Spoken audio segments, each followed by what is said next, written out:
ఉమ్మడి పశ్చిమ గోదావరి జిల్లాపై ఫోకస్ పెట్టింది YCP. Tadepalli CM camp office కి రావాలి అని గోదావరి జిల్లాల నేతలకు సమాచారం పంపింది వైసీపీ హైకమాండ్.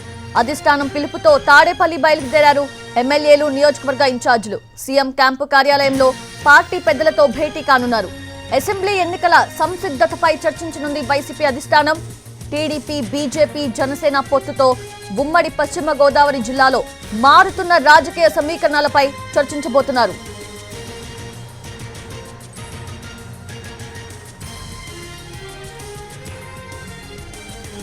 రైట్, అది గోదావరి జిల్లాల నేతలకు సమాచారం పంపింది వైసీపీ హైకమాండ్. అందరూ కూడా తాడేపల్లి సీఎం క్యాంపు కార్యాలయానికి రావాలి అని చెప్పి, సమావేశంలో పాల్గొనాలి అని చెప్పి. పూర్తి అప్డేట్స్ తెలుసుకుందాము. మా ప్రతినిధి రాఘవేంద్ర సిద్ధంగా ఉన్నారు.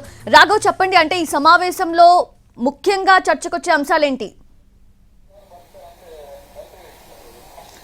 సౌజన్య, ప్రధానంగా ఎన్నికల షెడ్యూల్ విడుదలకు సమయం దగ్గర పడుతుందని వైఎస్ఆర్ కాంగ్రెస్ పార్టీ అంచనా వేస్తుంది. అందులో భాగంగానే ప్రాంతాల వారీగా అసెంబ్లీకి సంబంధించిన ఎమ్మెల్యేలు, నియోజకవర్గ ఇన్ఛార్జీలతో వరుసగా పార్టీ ముఖ్య నేతలంతా కూడా సమావేశం అవుతూ వస్తున్నారు. 2 రోజుల క్రితం ఉత్తరాంధ్రకు సంబంధించిన ఎమ్మెల్యేలు, నియోజకవర్గ ఇన్ఛార్జీలతో సమావేశమయ్యారు. ఎన్నికలకు సిద్ధం కావాలని కూడా పార్టీ ముఖ్య నేతలు దిశానిర్దేశం చేస్తారు. ఇవాళ పశ్చిమ గోదావరి జిల్లాకు సంబంధించిన నేతలు, అదేవిధంగా నియోజకవర్గ ఇన్ఛార్జీలు, ఎమ్మెల్యేలతో పార్టీ ముఖ్య నేతలు సమావేశమయ్యారు. ప్రస్తుతం సమావేశం కొనసాగుతుంది. ఈ సమావేశంలో రీజనల్ కోఆర్డినేటర్ మిథున్ రెడ్డి ఉన్నారు. అదేవిధంగా పార్టీ సీనియర్ నేత సజ్జల రామకృష్ణారెడ్డి కూడా ఉన్నారు. ప్రస్తుతం అయితే సమావేశం కొనసాగుతుంది. ఈ సమావేశంలో రానున్న రోజుల్లో ఎన్నికల ప్రచారాన్ని ఏ విధంగా చేయాలి, కూటమి ఏర్పడిన తర్వాత ఆయా నియోజకవర్గంలో ఉన్న సామాజిక రాజకీయ పరిణామాలకు సంబంధించి, సమీకరణలకు సంబంధించి కొంత ఆరా తీస్తున్నట్టుగా తెలుస్తుంది. ఏ క్షణమైనా కూడా ఎన్నికల షెడ్యూల్ విడుదల అవకాశం ఉండడంతో ఎన్నికల ప్రచారాన్ని కూడా వేగవంతం చేయాలని, ఇప్పటికే చేపట్టిన అభివృద్ధి సంక్షేమ కార్యక్రమాలను ప్రజల్లోకి ఏ విధంగా తీసుకెళ్లాలన్న అంశానికి సంబంధించి కొంత దిశానిర్దేశం చేస్తున్నట్టుగా తెలుస్తుంది. 2014లో కూటమి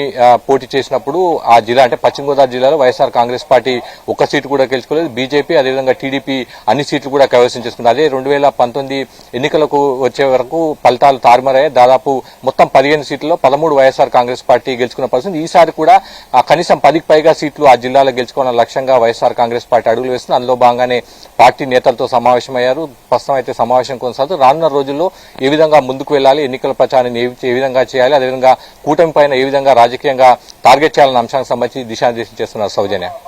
Yes, Raghu. Thanks for the live updates.